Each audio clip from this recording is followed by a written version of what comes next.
Saudara Ketua DPP PDI Perjuangan Andreas Hugo Parera menilai kritik yang disampaikan mantan Wakil Menteri Luar Negeri Dino Patijala terkait tingginya frekuensi kunjungan kerja Presiden Prabowo Subianto ke luar negeri sebagai kritikan yang baik untuk pemerintah.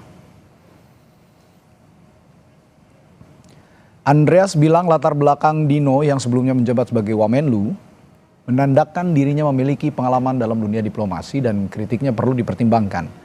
Andreas meminta pemerintah dalam hal ini Menteri Luar Negeri untuk memaparkan hasil kinerja Presiden dalam setiap kunjungannya ke luar negeri untuk membangun kepercayaan masyarakat.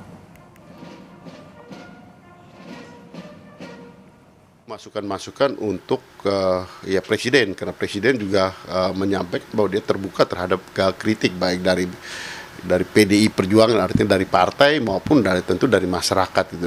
Seorang expert dan punya pengalaman yang cukup dalam dunia diplomasi gitu, sehingga apa yang beliau sampaikan menurut saya ya patut menjadi pertimbangan. Ya biaya sebenarnya itu soal kedua, tapi yang penting itu adalah ya hasil daripada kunjungan-kunjungan tersebut. Nah ini yang menurut saya penting untuk menjadi akuntabilitas publik.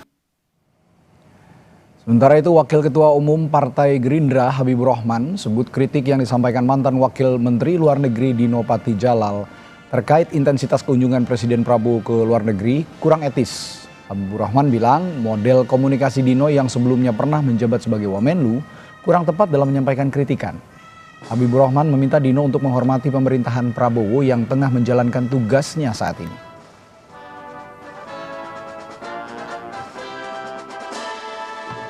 Ada etika di kalangan orang yang pernah menjabat, artinya memberikan kesempatan kepada orang yang saat ini menjabat untuk bekerja. Ini kan negara demokrasi. Dia bilang negara demokrasi, dia mengkritik, ya saya mengkritik balik beliau. Sejauh apa ya pemahaman beliau soal etika kita ya dalam konteks menyampaikan kritik seperti apa? Seorang mantan Wamenlu 3 bulan ya kan ya menyampaikan kritikan ya hendaknya lebih elegan. Kegiatan kunjungan kerja Presiden Prabowo Subianto ke luar negeri kini menjadi sorotan publik. Diplomat senior yang juga mantan Wakil Menteri Luar Negeri Dino Patijala mengkritik seringnya kunjungan Presiden Prabowo ke luar negeri. Dino menyarankan Istana melakukan penghematan dengan memanfaatkan teknologi video call serta memangkas biaya protokoler yang dinilai membebani negara. Sebagai sahabat lama Bapak, saya mewakili komunitas hubungan internasional dan banyak rakyat Indonesia menghimbau Presiden Prabowo untuk secara signifikan mengurangi perjalanan ke luar negeri dan tidak menganggap remeh jeritan publik mengenai hal ini. Dalam perhitungan kami, dari seluruh pemimpin dunia, Presiden Prabowo telah menjadi kepala negara yang paling sering melakukan perjalanan ke luar negeri. Semenjak menjabat menjadi presiden, 1 dari 6 hari dihabiskan beliau di luar negeri. Kunjungan kepala negara ke luar negeri memakan biaya yang besar dan bahkan sangat besar. Satu perjalanan ke luar negeri bisa keluar puluhan bahkan ratusan miliar. Karena itu saya ada 5 saran. Pertama, untuk menjaga komunikasi dengan pemimpin dunia lain, kami menyarankan Presiden Prabowo lebih mengandalkan video call atau Zoom call atau telepon. Dengan satu video call yang bernilai 0 rupiah, negara praktis dapat menghemat ratusan miliar dari perjalanan ke luar negeri. Menanggapi kritikan tersebut, Sekretaris Kabinet Teddy Indrawijaya menegaskan, jumlah rombongan Presiden Prabowo saat ini hanya berkisar 50 hingga 60 orang, atau berkurang lebih dari separuh jika dibandingkan Presiden periode sebelumnya. Teddy mengklaim jika ada kelebihan biaya logistik, sepenuhnya ditanggung oleh dana pribadi Presiden Prabowo. Jadi segala kelebihan biaya yang telah dianggarkan oleh negara itu sepenuhnya ditanggung oleh pribadi Presiden Prabowo. Kemudian yang kedua, jumlah rombongan. Ini sangat penting. Jumlah rombongan Presiden Prabowo itu sudah berkurang besar-besaran, lebih dari separuh dari periode sebelumnya. Jadi kalau dulu itu sekali keluar negeri bisa lebih dari 120 orang. Zaman Pak Dino seperti itu. Nah, zaman Presiden Prabowo jumlahnya antara 50 sampai 60 orang maksimal. Ini sudah banyak yang tahu, termasuk juga wartawan pasti tahu itu semua. Sejak dilantik sebagai presiden pada Oktober 2024 lalu, Presiden Prabowo telah melakukan kunjungan kerja ke luar negeri sebanyak 53 kali. Perancis dan Malaysia merupakan dua negara yang paling sering dikunjungi Presiden Prabowo. Tim Liputan, Kompas TV. Saudara, mantan Wakil Menteri Luar Negeri Dino Patijalal mengkritik seringnya Presiden Prabowo Subianto melakukan kunjungan ke luar negeri. Menjawab kritikan itu, Seskap Teddy Indah Wijaya menyebut jumlah rombongan kunjungan Presiden ke luar negeri telah berkurang sekarang saat ini. Sementara menurut Teddy, jika ada kelebihan biaya akan langsung ditanggung oleh dana pribadi Presiden Prabowo Subianto. Bagaimana polemik ini harus disikapi? Kita ulas bersama anggota DPR RI dari fraksi Partai Gerindra, Bahtera Banong. Selamat malam, Bang Bahtera.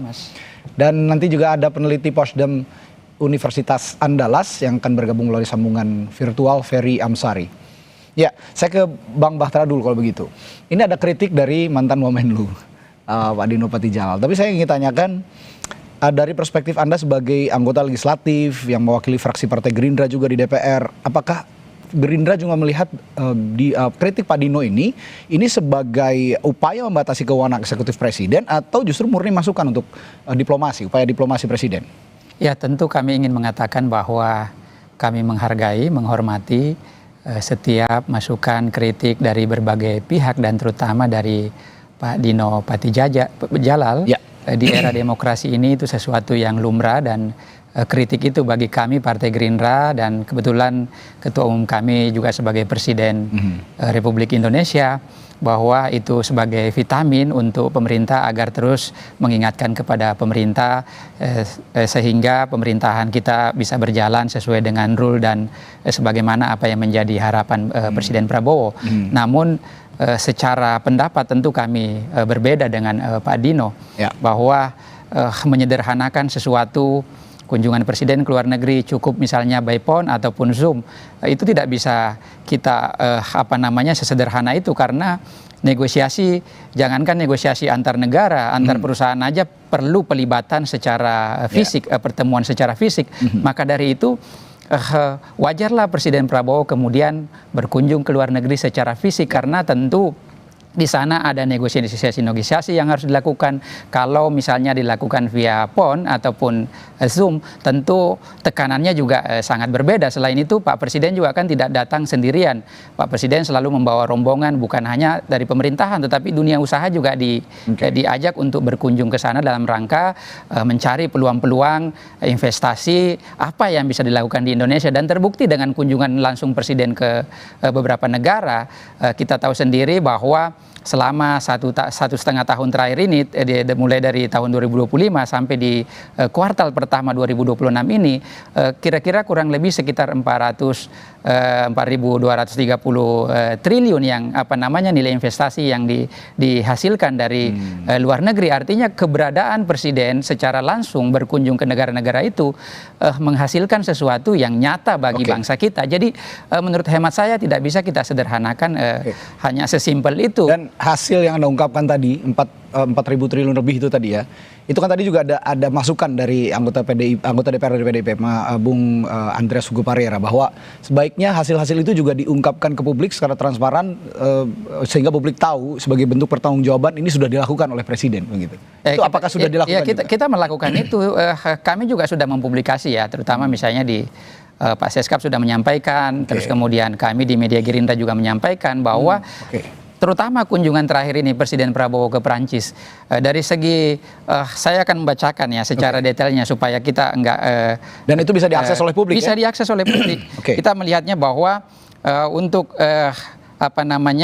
sekitar 1, triliun ya investasinya untuk perusahaan, terus kira kurang lebih 3,5 miliar dolar kesepakatan komersil yang lain. Jadi di kunjungan terakhir aja ini menghasilkan begitu banyak investasi, belum lagi misalnya yang lain. Dan tentu begini ya, Presiden berkunjung ke sana, contoh kecil, di antara banyak negara kita tahu sendiri bahwa urusan Perancis ini Pak Presiden mungkin dari sekian kepala negara yang kemudian diberi penghargaan setinggi-tingginya oleh Perancis, dirayakan di Bastille Day misalnya, Pak Prabowo hadir di sana, terus kemudian Presiden Macron datang ke Indonesia, masa kita juga misalnya nggak mau hadir secara fisik ke Perancis, Presiden kita memenuhi undangan Presiden Emmanuel Macron. Baik, saya akan ke Bung Ferry kalau gitu. Bung Ferry, kalau tadi disebutkan juga oleh Seskap Teddy bahwa ini lumrah dilakukan sebenarnya dan itu menghasilkan kalau kata Bung Bahtera tadi. Dan satu lagi yang disebutkan oleh Seskap Teddy tadi, bahkan kalau ada kekurangan anggaran ini ditanggung oleh dana pribadi. Nah, secara Anda juga sebagai ahli tata negara ya, ahli hukum tata negara. Secara tata negaraan, hukum tata negaraan, apakah ini juga bisa dilakukan sebenarnya menggunakan dana pribadi untuk keperluan negara? Ya, pertama tentu saja harus ada panutan hukum ya atau peraturan dalam melihat permasalahan ini.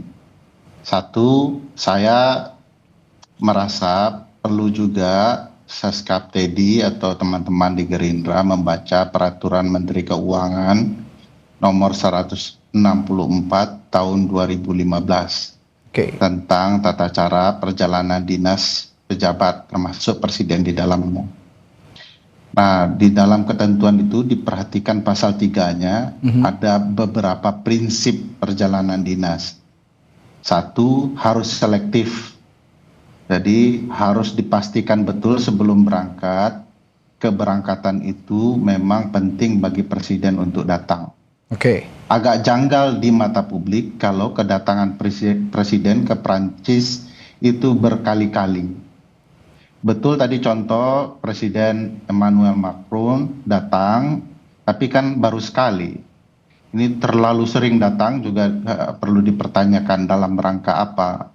Apa deal bisnis yang kemudian dilakukan di Perancis sehingga berulang-ulang kali datang. Nah, kalau tadi disebut bahwa ini pakai dana pribadi, perlu diingat juga bahwa ada prinsip penggunaan keuangan negara yang namanya efektif, efisien, dan memperhatikan ketersediaan anggaran. Pada saat ini, rupiah itu sedang anjlok. Melakukan perjalanan dinas yang tidak selektif akan membebani anggaran dan biaya yang jauh lebih besar. Nah, di titik ini semestinya ada upaya yang agak sungguh-sungguh bagi presiden memikirkan apakah dana ini akan efektif atau tidak bagi keuangan negara kita. Kenapa harus berkali-kali dan menurut saya tidak juga selalu harus ada presiden. Karena biasanya presiden, Mas Bahtera, kalau kesepakatan di awal sudah duduk, itu akan ditindaklanjuti oleh para diplomat atau pejabat yang terkait dengan kepentingan bisnis itu. Tidak lumrah berkali-kali, terlalu sering. Meskipun efektivitas saya potong sedikit Bung Ferry, meskipun efektivitas yang Anda singgung tadi kata Bung Bahtera itu sudah menghasilkan 4.000 triliun lebih investasi yang masuk untuk Indonesia. Iya, bukan sekedar bicara menghasilkan, tapi yang keluar kan juga banyak. Kan cukup sekali presiden sepakat, lalu kesepakatan itu akan diikuti oleh pejabat-pejabat yang lain. Ada menlunya kok, ada dubesnya di sana, itu sudah bisa menindaklanjuti.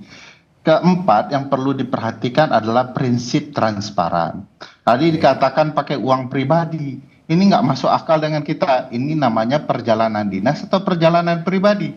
Karena ada kriteria disebut sebagai perjalanan dinas karena jabatannya.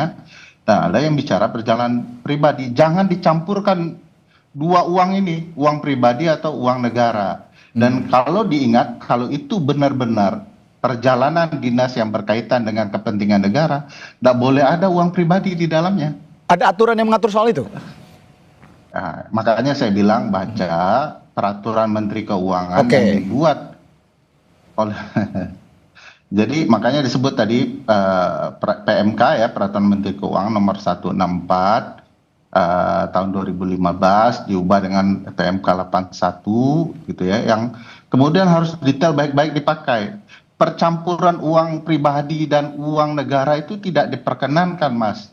Karena akan membuat transparansi penggunaan anggaran jadi buyar. Bias, jangan menimbulkan kesan menimbulkan kesan bahwa presiden mengorbankan harta kekayaan pribadinya untuk kepentingan bangsa. Padahal presiden jangan lupa di dalam prinsip keuangan negara, kejelasan sumber dana juga penting. Sekarang kalau kita tanya berapa banyak dipakai uang pribadi presiden, dalam konteks apa uang pribadi itu dipakai, bagaimana kemudian mempertanggungjawabkan relasi pribadi itu dengan bisnis yang disepakati di Prancis. Apakah bisnis itu tidak berkaitan dengan hal-hal tertentu yang membuat dugaan? Ya, berhenti di sana, Bung Ferry. Anda ada respons, ini perjalanan pribadi atau perjalanan negara? Kalau menggunakan uang pribadi harusnya kan ini jadi perjalanan pribadi. Jadi ada bias, kalau kata Bung Ferry tadi, menggunakan anggaran pribadi menambal anggaran negara yang kurang begitu. Bagaimana menjelaskan soal ini? Iya, saya mau mengatakan bahwa itulah bentuk konsistensi Presiden Prabowo yang sering menganjurkan agar bagaimana kita bisa menjalankan efisiensi itu. Sebagaimana disampaikan oleh Pak Seskap, bahwa perjalanan presiden sebelum-sebelumnya ke luar negeri itu berjumlah 150 orang. Nah, dengan sekarang, konsistensi Presiden Prabowo bahwa kita harus menghemat dalam situasi begini, buktinya dipangkas tuh dari 150 menjadi kemudian hanya 50 rombongan yang ikut. Terkait dengan penggunaan dana pribadi beliau, itulah bentuk komitmen Pak Prabowo yang sering disampaikan bahwa beliau rela berkorban untuk kepentingan negara. Tapi bagaimana mempertanggungjawabkannya? Dan bukan hanya dilakukan pada saat ini, Mas. Jauh sebelum itu.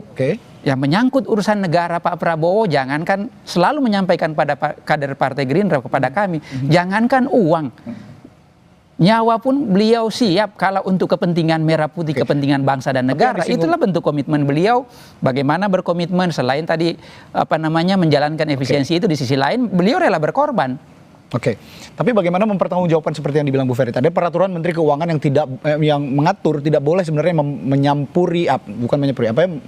mempercampurkan anggaran negara dengan anggaran pribadi, karena akan nanti pertanggungjawabannya akan bias. Apa yang salah kalau kemudian pemimpin negara mau berkorban pribadinya untuk kepentingan bangsa dan negara? Bukankah pemimpin yang seperti itu yang kita cari? Jadi tidak ada yang salah dengan perbuatan Pak Prabowo. Tidak ada yang salah, Bung Ferry, dengan perbuatan beliau rela berkorban untuk kepentingan bangsa dan negara. Presiden rela berkorban untuk kepentingan bangsa dan negara. Anda bisa ada jawaban soal ini, Bung Ferry? Kalau itu bohong saja bagi saya dalam prinsip keuangan negara ya. Kalau betul-betul mau nyumbang, itu sumbang betul seluruh gaji yang ada itu. Hartanya disumbangkan kepada negara kayak dulu pejuang Palestina ya. Ini kan cuman sekedar menutupi problematika yang ada soal tidak profesionalnya penyelenggaraan pemerintahan. Misalnya kalau dibilang tadi selektif efisien. Nah, saya tidak melihat ada efisiensi yang terjadi.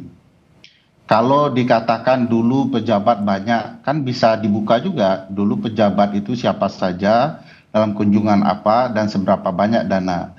Bandingkan dalam konteks anjloknya dolar saat ini. Presiden itu berangkat dalam dua kondisi yang tidak tepat ya. Satu, tidak ada dalam sejarah presiden yang berangkat ketika hari besar keagamaan. Ya. Kedua, presiden berangkat ketika harga rupiah anjlok terhadap dolar. Di titik ini sendiri sebenarnya kalau presiden adalah seorang pemimpin, dia akan memastikan stabilitas ekonomi dulu, stabilitas keuangan, baru bicara soal efektif, efisien berangkat ke luar negeri. Makanya kalau mau jujur-jujur, perjalanan ini transparan atau tidak, kepentingannya bagaimana, apa saja deal-dealnya, seberapa lama presiden di sana, kenapa penting berangkat di lebaran haji atau tidak, itu juga harus diperhatikan situasi yang ada. Saya tidak melihat ini sebagai upaya pengorbanan presiden pribadinya demi kepentingan bangsa. Kalau itu agak bias ya terasa.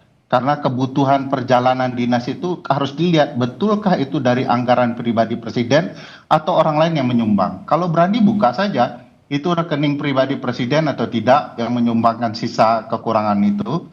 Mari kita terbuka kepada publik supaya publik tahu itu betul-betul sebuah pengorbanan atau cerita kamuflase terhadap apa yang sesungguhnya dan sebenarnya yang sedang terjadi. Itu tadi bicara soal efisiensi. Tadi juga Wakil Ketua Umum Partai Gerindra menyinggung soal etika penyampaian kritik yang disampaikan oleh Wamenlu, mantan Wamenlu Dino Patijala. Saya akan meminta respons juga nanti dari Bung Bahtera soal ini kritik dari Pak Dino ini dianggap sebagai sesuatu yang kurang etis. Maksudnya seperti apa? Nanti saya akan tanyakan hal itu setelah jeda di Sapa Indonesia Malam. Tetaplah bersama kami.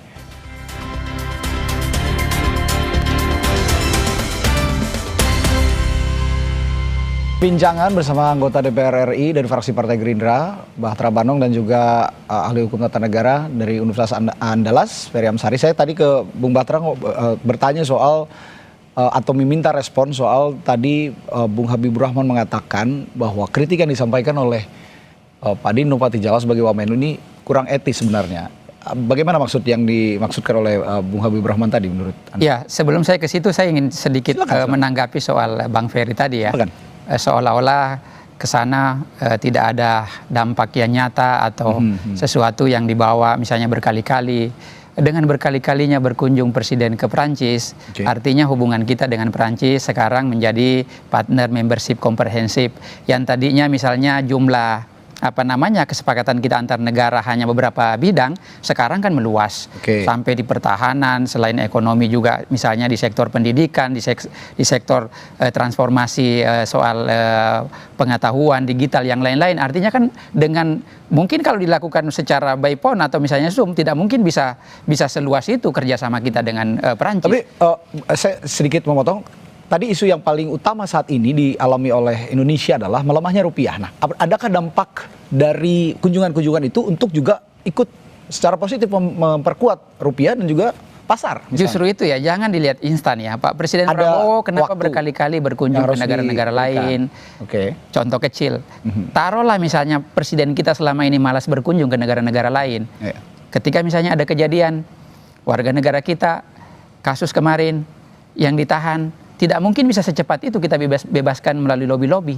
Karena Pak Presiden menjalin hubungan dengan banyak negara, itu bukti bahwa berhasil dengan menjalin hubungan banyak negara, kita bisa membebaskan warga negara kita dengan begitu cepat. Itu kalau selain dampak ekonominya ya, belum lagi misalnya dampak-dampak yang lain. Jadi menurut hemat saya, tidak bisa hanya kunjungan yang 1-2 kali ini terus kemudian kita menuntut hasil yang berlebihan juga dan instan juga. Tetapi dari segi hasil juga dampak ekonominya tadi saya sebutkan bahwa berapa banyak investasi yang dihasilkan, belum lagi misalnya dampak-dampak yang lain. Dan kita harus menghitungnya, jangan misalnya hari ini berkunjung besok sudah ada hasil. Dan ini sesuatu menurut hemat saya tidak berbanding lurus dengan kalau kita misalnya menyampaikan soal biaya yang mahal, ya kan, soal jumlah intensitas kunjungan Presiden ke luar negeri itu tidak bisa dibandingkan dengan hasil yang didapatkan oleh bangsa kita hari ini. Nah, terkait soal tadi saya misalnya penyampaian ini enggak Bang Bahtar? Iya, Bang Ferry. Silakan Bung Ferry. Sependek pengetahuan saya, Bang, pertemuan pejabat tinggi antar negara itu selalu lebih jarang, Bang. Itu sebabnya kalau Abang catat, kunjungan Presiden ke satu negara yang sama itu tidak berkali-kali dan tidak pernah berkali-kali. Apalagi dalam tahun berjalan yang sama. Itu sebabnya dibutuhkan namanya Menteri Luar Negeri atau Menteri lainnya, Bang. Jadi kesepakatan tingkat tingginya dilakukan oleh pimpinan tertinggi dan ditindaklanjuti oleh bawahannya itu, Bang. Itu lumrah di mana-mana, Bang. Bahkan untuk telepon antar presiden biasa, Bang. Presiden Prabowo tidak datang mengucapkan selamat kepada Presiden Donald Trump ketika terpilih ke Amerika, tapi by phone doang. Jadi by phone itu biasa untuk mewakili betapa sungguh-sungguhnya beliau juga. Dan telepon kepala negara, kepala pemerintahan itu bukan sesuatu yang biasa, sesuatu yang tidak lumrah sekali. Jadi menurut saya ini cuman pembenaran untuk kealpaan seolah-olah Presiden sudah bertindak seperti Menteri Luar Negeri atau diplomat-diplomat yang ada. Pekerjaan diplomat itu juga maha penting karena dia merepresentasikan negara. Jadi diplomat itu bukan jabatan kecil untuk urusan-urusan yang dilakukan di negara lain. Bagi saya di sana kesalahan berpikir dan konsep ketatanegaraannya, Bang. Oke, itu tadi video yang disampaikan, kritik yang disampaikan oleh mantan Wamenlu Dino Patijalal juga ada contoh. Boleh saya bicara soal etika, Mas? Ya, sebentar, saya sedikit saja menyinggung karena ini masih frame-nya soal efisiensi kunjungan kerja. Nanti saya tanya karena masih seru nih sepertinya soal etika kunjungan kerja ini. Presiden Meksiko Claudia Sheinbaum itu berkali-kali, padahal Meksiko adalah mitra strategis kerjasama ekonomi dengan pemerintah Amerika Serikat. Ini hanya belasan kali bertemu atau bercakap-cakap lewat telepon, gitu kan? Itu analogi yang dicontohkan oleh Bung Dino. Nah, selain itu ada peran Menteri Luar Negeri yang disinggung oleh Bung Ferry tadi, yang seharusnya bisa menindaklanjuti kerjasama bilateral yang strategis itu tadi. Bagaimana menjawab hal ini? Ya tentu berbeda ya. Kalau misalnya tadi by phone atau misalnya level 2 yang diutus, pasti juga hasil yang didapatkan berbeda tentunya. Dan Presiden pengen memastikan betul-betul bahwa bekerja sama dengan Perancis ini eskalasinya makin baik, komunikasinya makin baik, dan makin banyak pula yang dihasilkan daripada kunjungan yang ketiga kali itu dilakukan oleh Presiden Prabowo. Jadi tentu berbeda dengan misalnya bertemu sekali, dengan 2 kali, atau dengan 3 kali. Dan itu lebih banyak yang dihasilkan, jauh lebih banyak yang dihasilkan. Dari segi ekonomi saya sudah jelaskan tadi, dari segi sosialnya juga kita lihat sendiri. Presiden Macron bahkan memuji Presiden Prabowo, terus kemudian bagaimana Prancis juga ikut memperjuangkan kebebasan Palestina. Apakah itu bukan sesuatu yang luar biasa? Dampaknya, bagaimana mungkin Presiden Prabowo bisa mempengaruhi Macron, terus kemudian Macron akhirnya mau membela kemerdekaan Palestina. Itu bukti bahwa kecakapan Presiden Prabowo dalam pergaulan internasional, dan itu juga mungkin yang menjadi kenapa berkali-kali ke sana sehingga menghasilkan dampak yang begitu besar. Ya, Bung Ferry. Saya boleh tahu apakah kesepakatan antara Prancis dan Indonesia soal perdamaian Palestina, Bang, dalam bentuk apa? Ya, buktinya Presiden Macron menyampaikan Bukan apa bentuk kerjasama. Turut ikut memperjuangkan bagaimana agar Palestina bisa merdeka. Itu pengaruh Presiden Prabowo. Tentu itu dilakukan oleh Presiden Prabowo selama ini berkali-kali berkunjung ke sana. Jadi tidak bisa hanya kita misalnya melihatnya bahwa nanti Palestina merdeka baru betul-betul dirasakan dampaknya. Ini kan dalam rangka upaya Presiden Prabowo berkunjung ke banyak negara untuk kemudian membantu agar ikut juga memperjuangkan kebebasan Palestina. Gimana Bu Ferry? Jadi bagi saya ini argumentasi yang dibuat setelah orang semua tahu ini tidak efektif dan efisien ya. Kalau betul-betul ini ada format relasi kerjasama antara Prancis dan Indonesia soal Palestina, itu pasti ada perjanjian yang tertulis bicara soal itu. Ini sama sekali tidak ada. Kedua, perlu dipahami konsep perjanjian itu selalu begitu, Bang Batra. Tidak bisa berkali-kali dalam 1 tahun yang sama. Itu terlihat tidak mempersiapkan apa saja yang mau diperjanjikan. Itu sebabnya ada pertemuan tingkat tinggi, ada yang tingkat rendah. Di mana-mana begitu. Jangan dilarikan bahwa berkali-kali akan efektif. Mari transparan. Dari berkali-kali itu kenapa harus di follow up terus pertemuan? Harus ada tuh jenjang ceritanya. Itu yang disebut prinsip transparansi tadi. Saya tidak melihat ada keterbukaan kenapa berkali-kali di follow up terus oleh seorang presiden. Wah, sepertinya ada gangguan suaranya nih, komunikasi. Masalah nih. Dari Bung Ferry kita punya Menlu, punya duta besar, Firaun saja. Oke, baik Bung Ferry.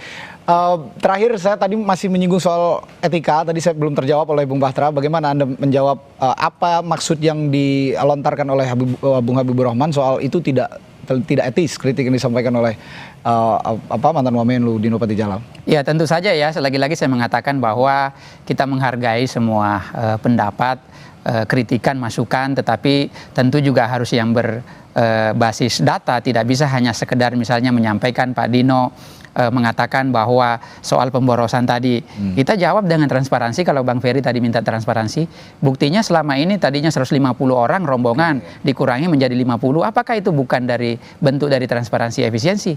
Yang tadinya misalnya kalau ada kekurangan-kekurangan Pak Seskap menyampaikan bahwa Pak Prabowo menutupi dengan kekurangan-kekurangan itu. Di wilayah mananya kita nggak transparan. Soal misalnya pencapaian dari hasil kunjungan ini, kita sampaikan bahwa dalam 1 tahun, 1,5 tahun, dampaknya sekian 4.230 triliun yang dihasilkan oleh investasi. Belum lagi misalnya dampak-dampak yang lain yang saya sampaikan tadi. Jadi di wilayah mananya kita nggak transparan menyampaikan dari hasil setiap kunjungan Presiden Prabowo. Ya, oke.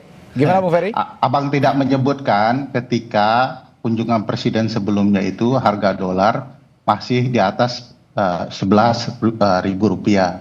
Sekarang sudah 17.800 menjelang mau berangkat. Di sana yang tidak transparannya, beban yang ditanggung oleh negara bisa saja jauh lebih besar. Nah, bagi saya mempertahankan apa yang salah begini sebenarnya juga akan membuat orang tertawa saja kepada istana. Yang perlu dilakukan istana adalah menerima kritikan untuk dilakukan evaluasi. Catatan penting bahwa presiden paling banyak berkunjung itu sudah tidak bisa ditutup-tutupi, terlalu sering. Nah, rombongannya juga perlu betul-betul terbuka karena bisa saja satu pesawat mendarat dan pesawat lain yang menyusul. Ini yang kemudian selalu dipertanyakan orang. Oleh karena itu prinsip transparansi itu betul-betul jelas berdasarkan peraturan Menteri Keuangan. Makanya basisnya begitu. Nah, sejauh ini saya tidak melihat ada keinginan mematuhi prinsip keuangan negara itu. Maka di sana problematika etisnya dibanding cara orang mengkritik. Kalau tidak taat peraturan ya melanggar etis. Harus diingat loh, Pak Teddy Indrawijaya itu Seskap, sekretarisnya kabinet. Urusan presiden itu harusnya kantor sekretariat presiden, itu yang ngurus presiden. Di sana saja sudah bertabrakan satu sama lain dalam pengelolaan negara. Saya yakin perjalanan dinas ini juga tabrakan dalam banyak hal, terutama juga melanggar prinsip efektif dan efisien itu. Oke, itu sekaligus merangkum jawaban Anda soal etika tadi yang dibilang oleh Bung Habibur Rahman ya, katanya tidak etis. Ya baiknya soal etika itu tadi lebih transparan kepada publik begitu ya, pertanggungjawabannya soal kunjungan kerja presiden ke luar negeri. Baik, terima kasih. Pembicaraan yang menarik, kita tunggu nanti bagaimana perkembangan isu ini akan bergulir ke depannya. Terima kasih anggota DPR RI dari fraksi Gerindra, Bahtera Wanong, dan peneliti Posdem Universitas Andalas, Ferry Amsari, telah berbagi perspektif dari Sapa Indonesia Malam. Selamat pagi, selamat malam. Terima kasih. Dan juga selamat malam Pak Ferry. Bang Ferry. Selamat beraktivitas kembali. Saudara, setelah 4 hari diperbaiki, jalan ruas Jalan Lenteng Agung yang sempat amblas kini sudah diperbaiki. Kami punya laporannya setelah jeda sesaat lagi di Sapa Indonesia Malam.